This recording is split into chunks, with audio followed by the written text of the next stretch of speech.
Hey guys, welcome to the video. Today I'm doing a video to answer another one of those questions that no one is asking, and today I am answering why I stopped doing the Total Tease podcast. So we'll start off with a bit of background. What was it? Well, it was what you'd expect really. It was an indie music podcast, mostly for local artists, but I didn't discriminate. I was more than happy to put anything on. Now, this project, ironically, was probably one that I put the most time into planning because I absolutely didn't want to go into it half-cocked. I really didn't want to be yet another podcast that turns up thinking it's going to be a good idea, does about 2 episodes and realizes it's not that fun after all, and then give up the whole thing. So I planned it for probably about a year on and off in between other projects and stuff like that. And I really do think I put the work into having a solid foundation for what the show was going to be. Initially, the show was just going to be me interviewing local musicians and would probably lead to, a music show a little bit further down the line. But as it turned out, after like the first interview or so, I was getting so many songs emailed to me anyway. I was kind of like, let's just crack on and do this. So the initial idea would have been that once both shows were going, we would have had one every 2 weeks with one interview, then a music show, and so on and so forth. That isn't quite how it worked out. So initially, I planned to do some demo shows with some friends of mine, which went really well. I think this was in 2018, probably around a year after I started planning the show. I did one with L.A. Truick, who is now my producer and collaborator, and I really enjoyed it. It was great, and people were interested. People had to click on it, gave it a listen, and so on and so forth. Next, I did one with my friend Steve-O, which was a lot longer because we did that one face to face rather than over a Discord call. So that one was significantly longer, but you know what? It was a laugh. I quite enjoyed that one as well. And we had 2 interview shows ready to ferry out to people to garner interest and kind of try to bring people into the show. I think the first official interview was with Chrome, and it was great. The boys were on top form that day. There are points in the video that pop into my head every now and then, and I still chuckle. And if I go and listen back to it now, there'll be so many jokes and things that I completely forgot about. Honestly, it was one of the best things I ever did was that interview with Chrome. One of the best things I've ever produced in any media, in any project. Honestly, really, really good. And that was the last interview I ever did. Because I did have the next one planned, but the guy couldn't do it on the day when I needed him to do it. And all of a sudden, I realized there was a whole nother problem with the show. I kind of expected it a little bit, maybe not that early on.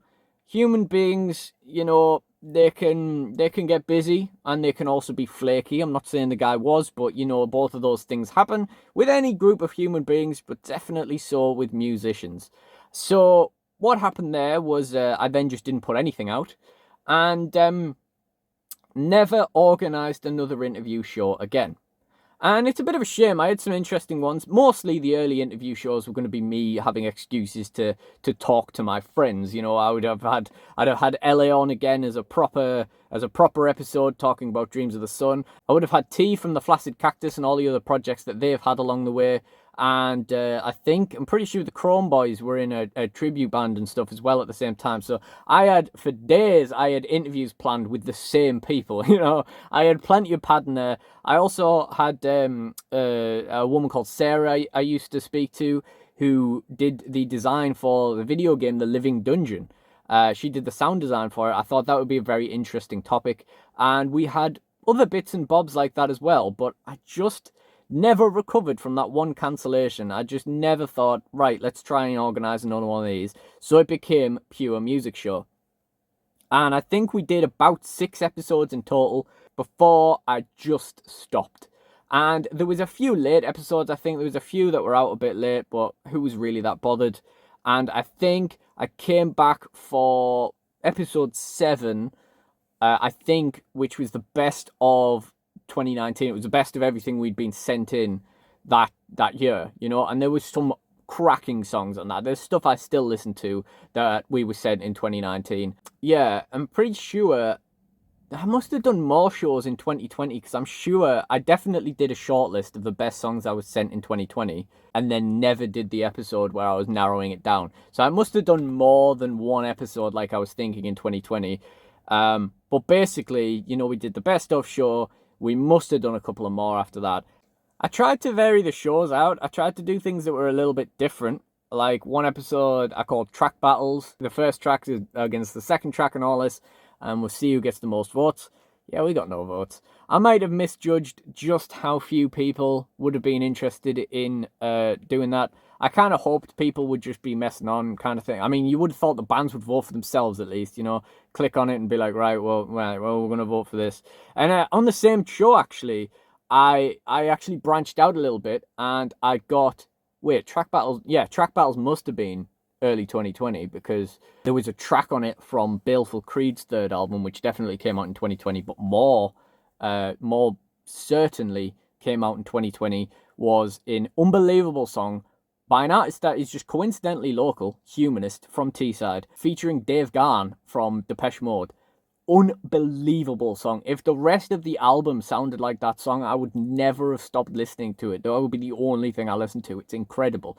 And I thought, you know, being able to get the Baleful Creed, which were a bit of a bigger band, getting those boys on side, getting their fans in, and, you know, being able to advertise this track featuring Dave Gahan from Depeche Mode and all this, I thought that would bring people in, but it didn't. It did. I think it did slightly better than most of them, but we got no votes on the track battles, you know. So, yeah, I mean, I was just trying to introduce a bit of character to it, and now it feels like that episode can't really be revisited because it's kind of like, well, what happened with that? And, you know, if anyone was interested, they'd be like, oh, well, what happened with that? And I'd be like, oh, well, no one voted, so nothing.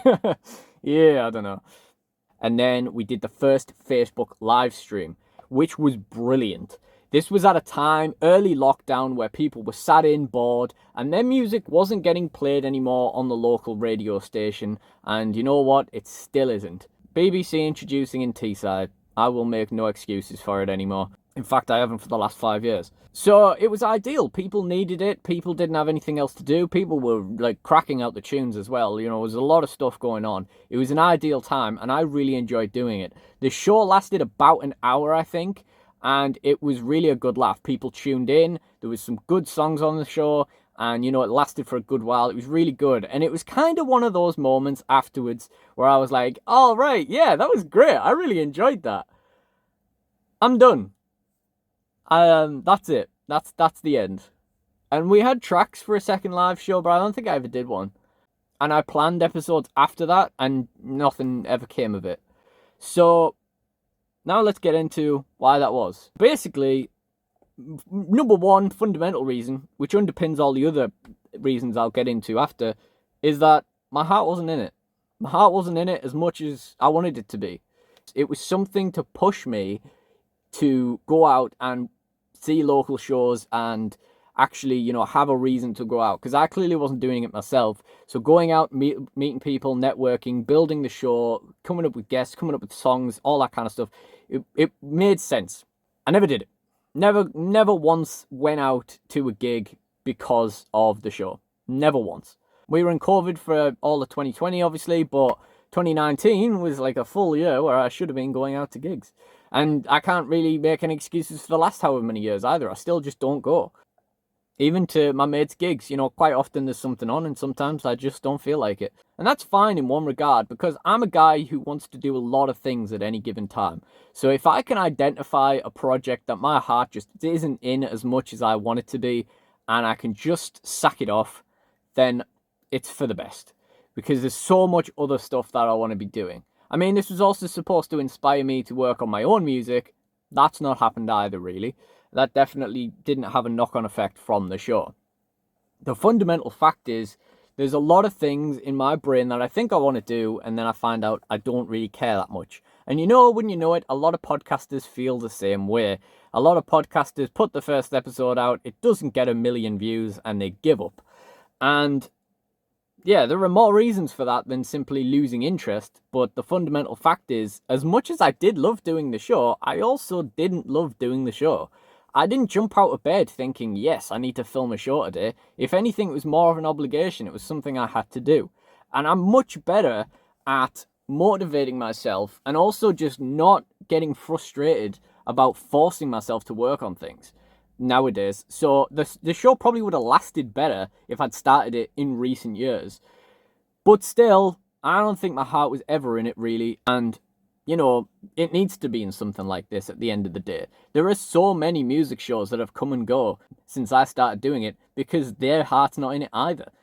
They think they want to do it and they just get bored, and it's the way it is. There are a few other reasons as well. The analytics weren't great. The views were just on a downward slant, and the view duration was like lower than the length of a song, which I found more offensive at the time because I was thinking like people haven't even bothered tuning in to listen to their own song.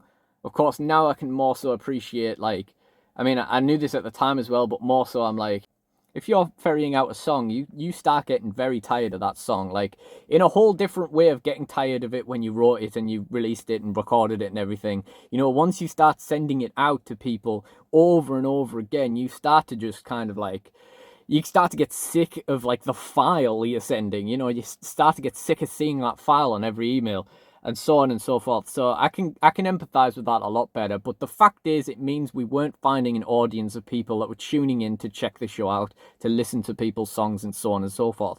Bands weren't getting their fans in. The bare minimum that a band can do for anything that's trying to promote them is share it. And a lot of artists did, but a lot of artists didn't. It was probably maybe like a 65% split, like 65% did share it maybe. Sometimes people don't want you to help them help themselves, you know what I mean? And I based a lot off what I probably thought was a bigger show locally than it actually is. The lovely guy that runs it, and he's just started up again. Really, really good show. I really enjoy listening to it. But I thought it had a bigger market penetration around here than it does. And I looked at his views and I was like, well, he's doing terrible as well. You know, there is no way for this to grow. There aren't enough people interested in that kind of thing to build it up, you know? And I did think about changing the show up and doing a completely different type of thing, something that might interest more people, might lead to more repeat viewers and more like varied content and stuff like this. I spoke to the boys from Chrome and asked them if they would want to get involved as like co-hosts as well. And then, you know, I was speaking with Alec and he said some stuff about, you know, reviewing different things and this, that, and the other. And I thought, yeah, it makes a lot of sense. And I think it'll be quite interesting. The two of them are funny as hell. And I'm just the straight guy, like kind of, you know, trying to keep the thing on track with a sarky comment here and there. I think it had good chemistry. I think it had legs. We'd have brought back the interviews and all this kind of stuff. And it would have been more like a YouTube channel, really, where we just do episodes of varied content going through this, that, and the other and chatting along about whatever, with local music and all that kind of stuff chucked in as well. And yeah, we never even sat down to discuss what we were going to do with that. That just got away from me completely. And then I had another idea where we brought back the interviews, but I exclusively went to places, like I exclusively went to interview the person. Again, it would have been more like a YouTube channel in their own environment kind of thing. So one of the guys that I interviewed does a lot of skateboarding and stuff. So, you know, I'd interview him at the skate park and we'd intersplice some daft like skate park clips and tricks and stuff like that, just messing about. Someone might, you know, want to go to a CD shop or something, or a vinyl shop, and just talk about the records like they do on Amoeba. And then as we go along, I can ask some questions and interject here and there, and so on and so forth. That was the idea. Never put that into practice either. I think that one was a little bit later on. That was probably like 2021. But as you can tell, there have been many times where I've thought about bringing back the show. And I did bring it back in the form of a playlist at one point of just indie music. And that one more so died because the second time I tried to source tracks and tried to add some new stuff to the playlist, I just got no replies. The first time I got like 50 odd songs, no effort. The other time I literally got 0 replies. And I was like, well, what's happened here? Where's my reach suddenly gone? And obviously I got bored of the initial playlist and I wasn't willing to beat a dead horse and keep sharing it. So yeah, my heart wasn't in that either. I got bored, I gave up. And that was probably the end of Total Tease as it goes. Because like I say, it's better for me to be able to identify something my heart's not in and let it go. And we gave it a go. We made it more than 2 episodes. And you know what? I do think that the shows are quite interesting to go back to. I have thought about re-uploading them to this channel just as a bit more content on there. but I don't know if we'll ever get around to doing that. But the fact is, I have now and then thought about going back to do the show and, getting back in touch, getting in touch with all my favorite artists from back then and seeing what we've missed out and doing a show on that and going from there. Like I say, I'm a lot more motivated now. I'm a lot more able to kind of bring myself to do things that I've committed to doing. And, it really wasn't that much work to edit and all that kind of stuff. But I think fundamentally it's something that just has to stay in the past. It had its time. I've never once had a coherent plan of bringing it back. I've never once felt the urge for more than an evening. I used to be the same with video game videos. I always wanted to make YouTube videos based on video games, and I'd get really excited for a whole night, and then at best I would turn on the computer, load up Red Faction 1, because it was always retro games, maybe play it for 5 minutes and go, nah, can't be bothered doing this. And it's the same sort of thing.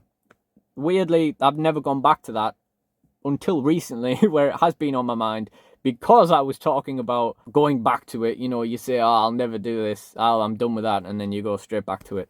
I really didn't think that was actually going to happen, but ever since then, I've been thinking oh, this is backwards compatible, we got this now, we could do this, and just stream it all on Twitch and whatnot. That might actually happen. Honestly, that might happen one day when I'm just sat doing nothing, but we'll see. But, Total Tease, you were brilliant. I really did enjoy doing the show, and I really do appreciate everyone that tuned in, listened, sent stuff over, and shared it, and just appreciated the show, and appreciated what little I could do to help people out. I really enjoyed doing it. So, the Total Tease podcast shut down unofficially because the views weren't there and my heart wasn't in it. And I'm more than happy to crack on with things without getting the attention if I love doing it. And I didn't love doing it at the end of the day. There were probably very few episodes where I did get up and think, right, let's crack on, let's do it. Most of them it was like, oh, well, if I don't do it this week, I'll have to do it next week, and so on and so forth. So, yeah. Never say never, Like I say, same thing with the video game thing. Who knows? Once this is out and we've got it off our chest and everything, maybe we'll ever think about it. I doubt it, though. I knew at some stage I'd go back and want to do the video game stuff. It was just surprising that I hadn't. I don't know if there'll ever be a stage where I want to come back to this. And I don't know if there ever was, if it'd be any more successful in terms of staying alive than it ever was. But as I say, I really do appreciate everyone that helped out the Total Tease podcast, and I also really appreciate everyone who's watched, especially this far into the video. So if you did enjoy this, please do like, comment, and subscribe. If you ever did check out the Total Tease podcast, let me know. Let me know what your favourite Total Tease moment was. And why not check out some other content in the end screen as well? That'd really help me out. But for now, thank you all for watching, and goodbye.